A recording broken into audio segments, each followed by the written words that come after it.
about the soul, we're going to try and get underneath the biblical meaning of that word. As I'm sure you're aware, the original text of the Bible was written in Hebrew and Greek languages. So sometimes we get to an English word that has a whole load of meaning and baggage attached to it that doesn't necessarily very well represent the meanings of that word in those original languages. Now, to most people, the English word soul means an immaterial part of a person. But that idea, as we shall see, comes not from the Bible, but from Greek philosophy. And in particular, the ideas of Plato.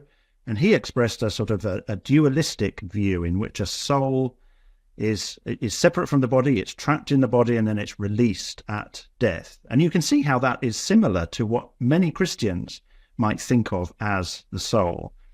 And so for Christians who really start exploring their faith, and in particular the biblical basis for what they believe, this subject of the soul is really one of the big subjects to grapple with and to get to a good biblical understanding of what the Bible means by the soul. And that might need deconstructing some assumptions that you hold, and that can be hard. And so we're going to start with those original languages. So let's start with the Hebrew. And in Hebrew, when we read soul in our English Bibles, it's the Hebrew word nephesh. And that appears loads of times in the Old Testament, 728 times. It's in 31 of the 39 books of the Old Testament. Often it's not translated soul.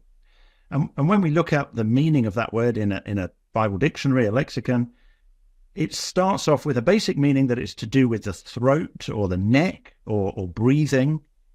And then by extension, it means something that is a living, breathing creature, and therefore people or a living person. And sometimes it's translated as a dead person, a dead soul. From those meanings, you can get some idea from that it's to do with neck and the breathing and life, but it's a bit theoretical. Let's look at some examples of that basic meaning being used in the Old Testament of the Bible. So the psalmist in Psalm 69, when he's in a particularly difficult situation, talks about feeling as though the waters are up to his neck, and he's about to die, like he's drowning. So that word neck is this word nephesh. And when the family of Jacob is coming down to Egypt at the beginning of the book of Exodus, it's 70 persons, and that word is the word nephesh. In the law of Moses, in the book of Leviticus, when the priests are told not to touch any dead bodies, that's the word nephesh. And perhaps a really well-known use of this word is in the opening chapters of the Bible, in Genesis chapter 2, where we read that the Lord God formed the man of dust from the ground and breathed into his nostrils the breath of life, and the man became a living creature. And that word creature is, in some English translations, it's soul, but this is the English Standard Version, and it's a living creature, and that's this word nephesh. And actually, we find in the same chapter, Genesis chapter 2, just a bit later in verse 19, all the animals are described as every living creature, and that's the same word. So it just means these are breathing things that are living.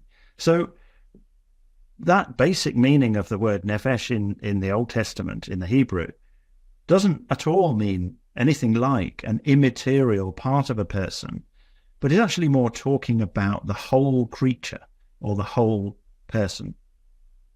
So now let's look at the Greek and see if we get the same there. In the Greek, in the New Testament, it's the word psyche that is translated soul. And that appears 106 times and has meanings, again, to do with life or the mind or thoughts or feelings, a being, a person. Same kind of meanings, perhaps not with the same roots to do with the throat or the neck, but it ends up in the same place as this Hebrew word nephesh, a living person. And we have some similar kind of examples of that in the words of Jesus, for example. In Matthew 16, he says, "Whoever loses his life for my sake will find it." So that word life is psyche, is this word. And a little bit later, when Jesus is in the Garden of Gethsemane, and he says, "My soul is very sorrowful." So again, nothing really to do with an immaterial part of a person, but talking about the whole person. And you may well think that perhaps in the New Testament, the idea develops a bit more and things change. You might be aware of Jesus' comment in Matthew chapter 10, where he says, "Do not fear those who kill the body but cannot kill the soul." And you might think, well, there it is. It's something separate that lives on when the body is dead. Well, let's just finish off the verse, the phrase that Jesus said. He said, "Do not fear those who kill the body but cannot kill the soul. Rather, fear him who can destroy both soul and body in hell or the grave." So notice that it says it's actually be afraid of the situation where both body and soul, the whole person, is destroyed, can die. And they are both destroyed in the same way, in the grave. And we'll come back to that phrase of Jesus and perhaps explain a little bit more about what he might have meant there. But this meaning of soul, whether it's Old Testament or New Testament, whether it's nephesh or psyche, is so different from that common conception in Christianity of the immortal soul. So how did this idea of the immortal soul become Christian teaching? Well, as I mentioned earlier, it was through the influence of Greek philosophy, particularly Plato, which found its way into church teaching through the non-Jewish church fathers, the Latin fathers. For example, Tertullian in the 2nd century, he wrote a treatise on the soul, and I'll just take one sentence from it when he says, "Some things are known even by nature. The immortality of the soul, for instance, is held by many. I will use, therefore, the opinion of Plato when asserting every soul is immortal." And so he's quite open and saying, I get this idea from Plato, and I'm going to bring it into my thinking about Christianity and Christian teaching. But when we look at more recent theological and modern theological writers on this, they confirm that this is an idea that came from Greek philosophy, not from the Bible. So from the 20th century, from the middle of the 20th century, 1944, William Temple, who was Archbishop of Canterbury, wrote a report about the state of Christianity in England. And here's one paragraph from that report. He said, commenting on what people believed, "Man is not immortal by nature," he says. "All right, but he is capable of immortality, and there is offered to him resurrection from the dead, and life eternal if he will receive it from God and on God's terms. One thing we can say with confidence," he says, "everlasting torment is to be ruled out.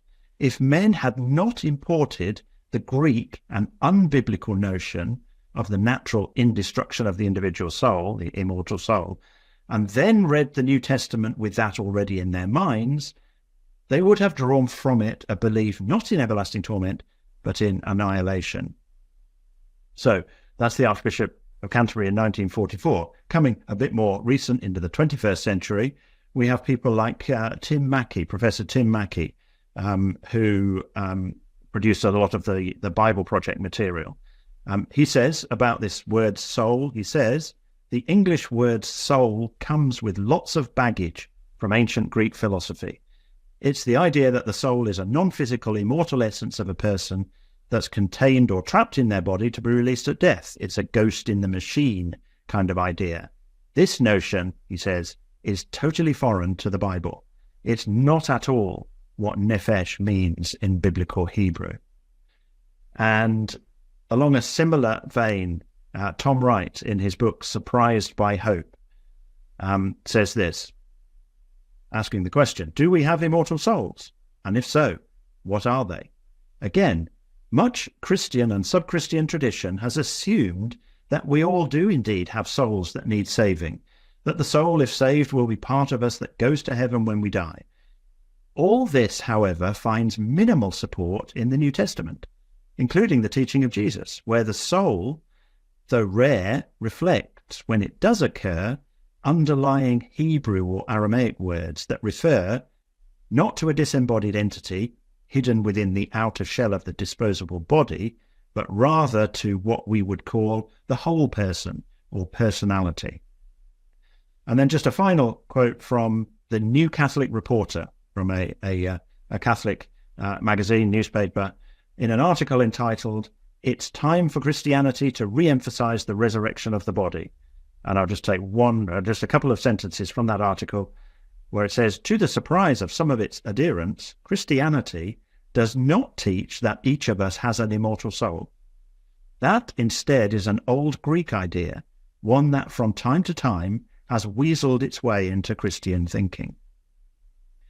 So, when we consider this in the New Testament, though, we still have Paul saying things like that he will be with Jesus when he dies. So you may well be aware of his statement, the statement of the Apostle Paul in Philippians chapter 1, where he says, "I am hard-pressed between the two. My desire is to depart and be with Christ, for that is far better, but to remain in the flesh is more necessary on your account." So it sounds a little bit like Paul is saying, on the one hand, I desire to just depart, to die, and then I'll be with Christ. But actually, he says it would be better for people if he stayed alive with them, teaching, building the churches with them for a little longer. And so the assumption is that Paul is talking about there being with Christ as soon as he's died, at the instant after he died, and that some part of him goes to be with Christ. Well, there is no evidence really in that statement that Paul meant it would be immediate.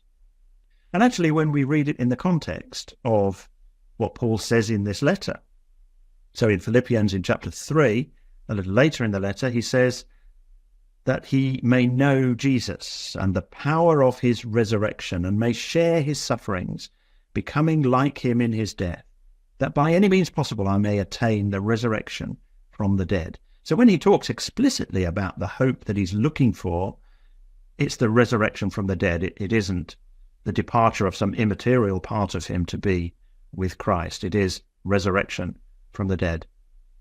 And now we've mentioned resurrection a couple of times, and in some of those quotes, resurrection was mentioned as the hope for Christians. Perhaps if we just think about what that might require, what does it mean for a person to be raised from the dead and recreated? If that's going to happen, then God and Jesus, they must know you as a person and be able to recreate you as you were as a person. And so perhaps that's what Jesus meant when he said, don't fear the body dying, but not the soul. You know, who we are as a person can live on in God's memory, as it were, ready to be recreated at the time of resurrection. So perhaps that adds a little bit of colour to what Jesus might have meant when he talked about the body and the soul in that way. And so perhaps also you can see why getting underneath the biblical understanding of this word soul really is the start of a journey of biblical understanding. It has implications, doesn't it? If we really do accept that the soul, when the Bible talks about it, isn't some immaterial part of us that is immortal and lives on, but is just us as a person, and it has all sorts of implications, doesn't it? Then there is no soul that goes to heaven. There is no soul that goes to hell. It changes the way we should think about what the Bible tells us about the kingdom of God and where that is and what our nature is as human beings, and connected with that, really importantly, what Jesus' nature was. And a whole load of those kind of things start to unravel once we've accepted the biblical understanding of the word soul. And that can be hard, but it is possible to put those pieces back together.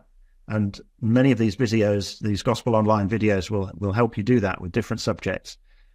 It is possible to put the pieces back together into a more complete and fulfilling set of ideas, which are inspiring and motivating for life and based on a rational and thoroughly biblical hope for resurrection. Thanks for watching.